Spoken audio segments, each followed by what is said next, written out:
Hi, welcome to another mind training session as we continue along this path. We're getting in a bit deeper now into the nitty-gritty of the practice. So I hope you've been going chronologically through these videos and also using the breathing videos that go hand in hand with these sessions. That will help you open up your mind so that you can start using your mind more effectively in this practice. And that's how yoga works. Also, don't forget the physical practice, the yoga sessions, the yoga path videos that I'm uploading almost every day. These are also designed to help you change.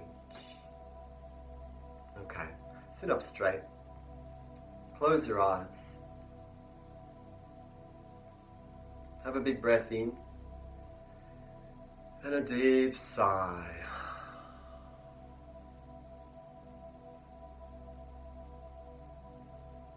Relax into this simple moment.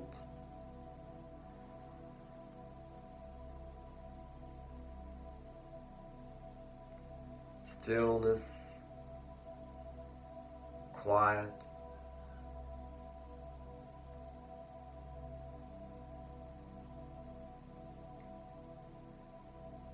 Taking time.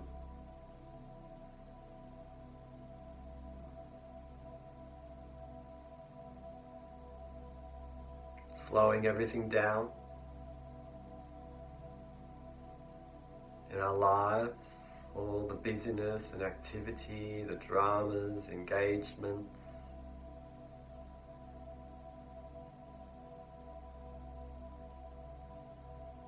Just 1 hour is a flurry of ideas and information.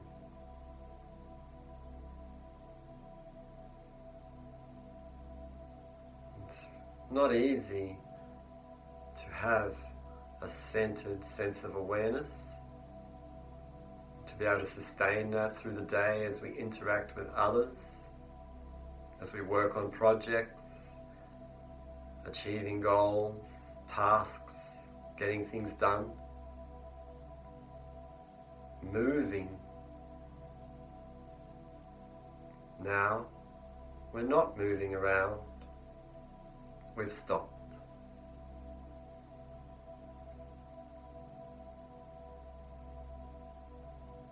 By stopping, we place ourselves in the center of the scene.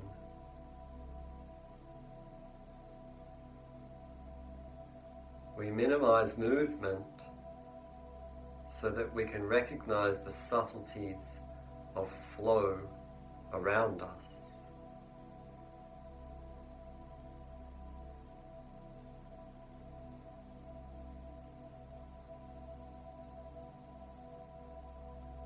Sounds tell us what's moving around us.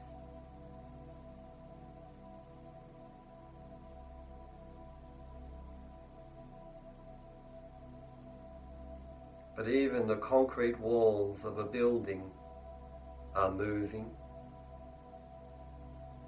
molecules and atoms vibrating.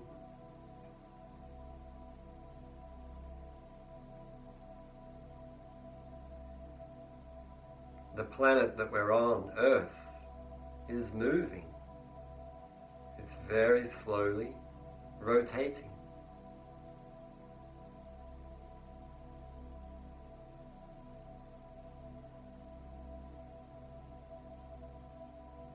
Time and space are expanding and contracting around us.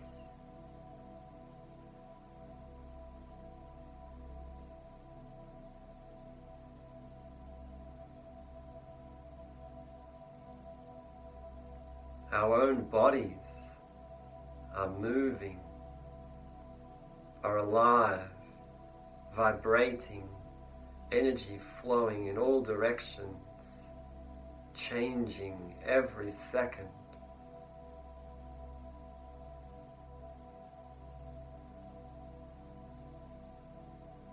You can feel your body breathing.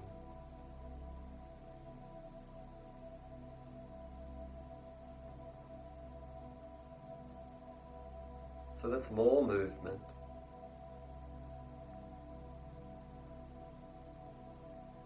We also have the heart beating and blood being pumped around the body.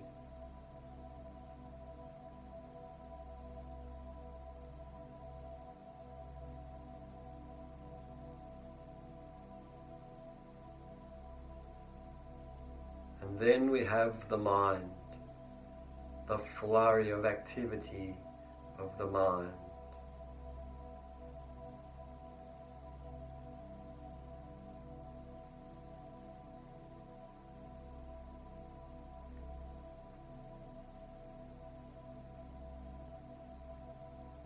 So really you could say that everything is moving. Everything is in flux always, including the mind and the conventional reality we seem to live within. How do we then create stillness?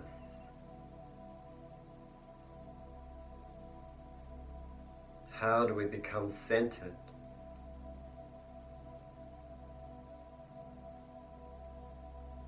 Well, we have the notion of detachment, where we stop losing ourselves inside drama. We stop being pulled in all directions.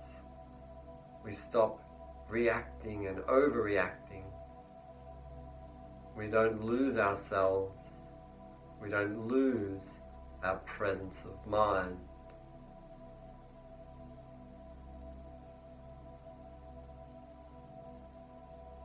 These are words for ideas.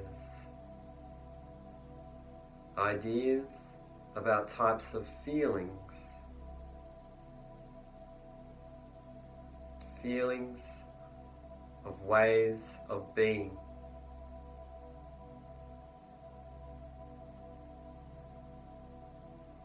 It's up to you to explore them.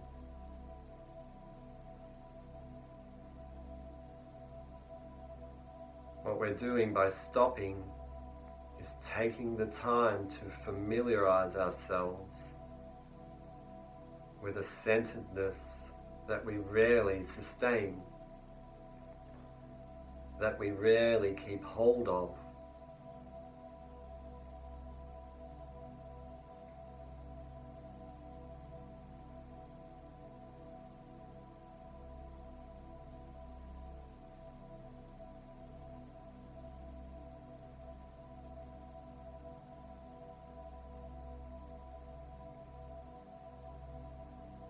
Okay, have a deep sigh.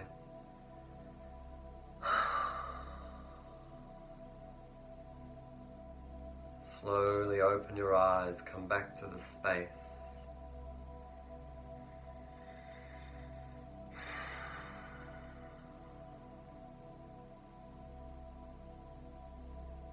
Okay, so we keep distinguishing the idea of self-cherishing, this preoccupation that our mind seems to have with itself, living in a world, getting what it wants, worrying about what it doesn't like, trying to preserve what it has, trying to control. Now, there are two main ways to address this problem, this problematic way of being, this anxious type of existence.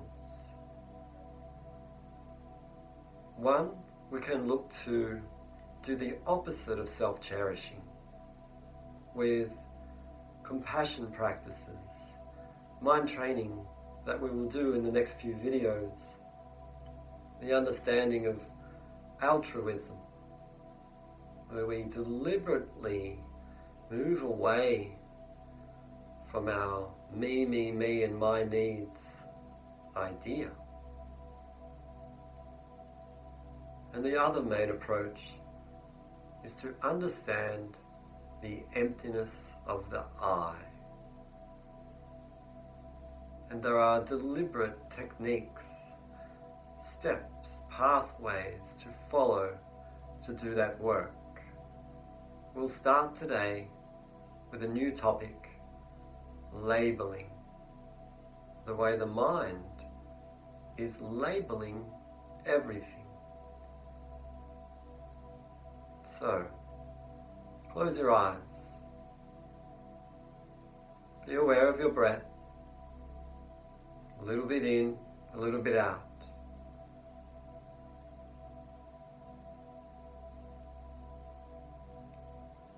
Now I want you to think back to when you woke up today, however long ago that was. And I want you to look for how your mind has labeled things as good. For example, you might wake up and think, oh, I feel nice and fresh. Then your mind relates to that as good. Or you look at the clock and you think, oh, I've got plenty of time. Your emotional reaction to that is, that's good. I feel good. I'm happy about that. That's what I want. Or maybe the weather looks excellent outside. And again, you label that as good, positive, what you want, how you want things to be.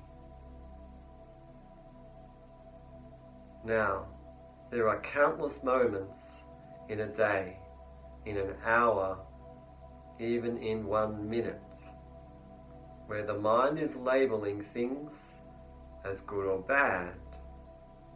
Firstly now, for a few minutes, I want you to go from the beginning of when you woke up until now and look for moments that you experienced where you recognize that you actually labeled them as good, as what you want. Have a look. Let's try it.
Okay, relax.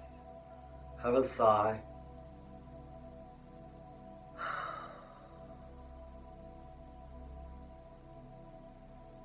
Open your eyes. So the mind is doing this, and we need to start seeing how it does it. We encounter things happening every moment, every minute of the day.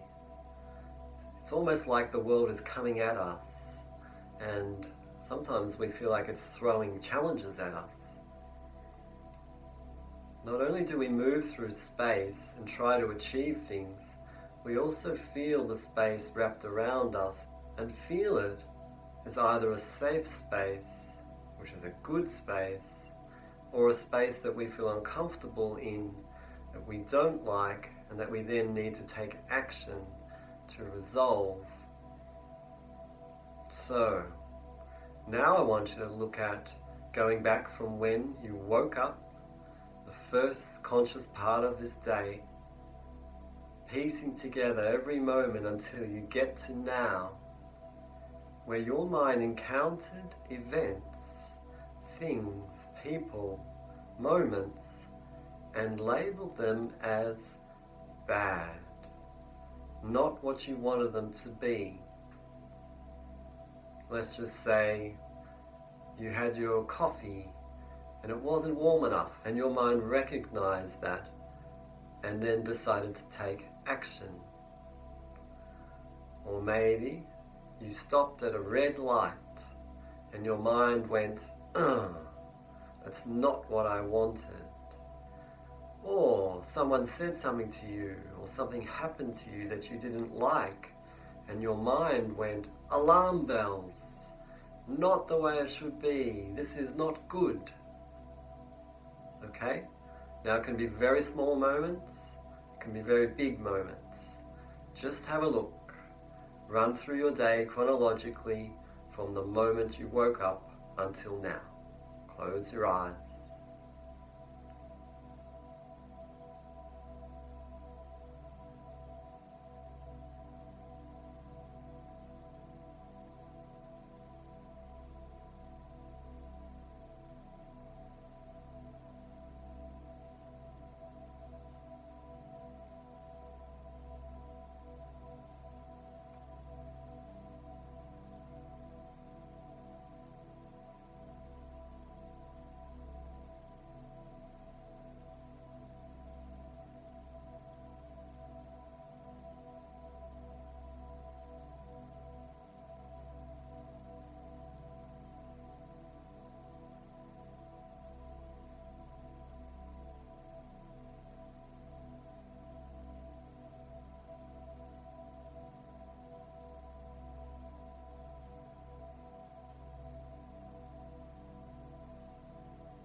Relax, have a deep sigh.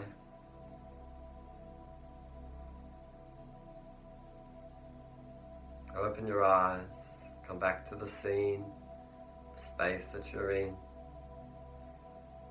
Place yourself in the scene. Be aware of existing right now.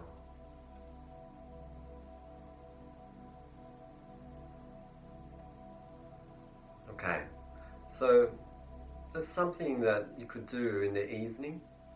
Just take 5 minutes where you stop and watch how you have been experiencing your day, how you have been labeling things as good and bad. So you don't have to actually do them as look for the good things for 5 minutes and look for the bad things for 5 minutes. What you can do is just move from event to event, moment to moment, and see whether you labeled it as good or bad. And you'll see that you're in this tug of war. You're being pulled left and right. Good, bad, good, bad. Constantly, all day long.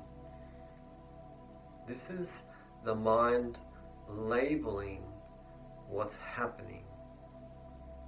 Labeling experience. This is really important. We need to start seeing how the mind is labeling. This is a pathway to freedom, to understand how we live in a to and fro struggle with dualities, those which have been labeled by our mind. So the good and bad one is a really helpful taster of it. So watch yourself over the next hour. Not just when you're with other people, but even when you're on your own, and see how subtle it is. As you move through time and space, you are checking constantly, is this what I want? Is this not what I want? Is this meeting my needs and desires? Is it not? It's either good or bad. It's either what I want or don't want. If I want it, I want it to keep going, I'm happy. If I don't like it, I want it to stop. I may need to change it. So we're looking for the subtleties of this type of anxiety. Okay. And remember to bring it back to the idea of me, this preoccupation, this fixation, obsession with what I want to happen and what I don't want to happen. The labeling mind. The mind which has labeled itself as existent and real in a world, and then labeling every experience as good or bad. Should be fun to watch for. Okay. Thank you very much. Try that over the next couple of days. Take care. All the best.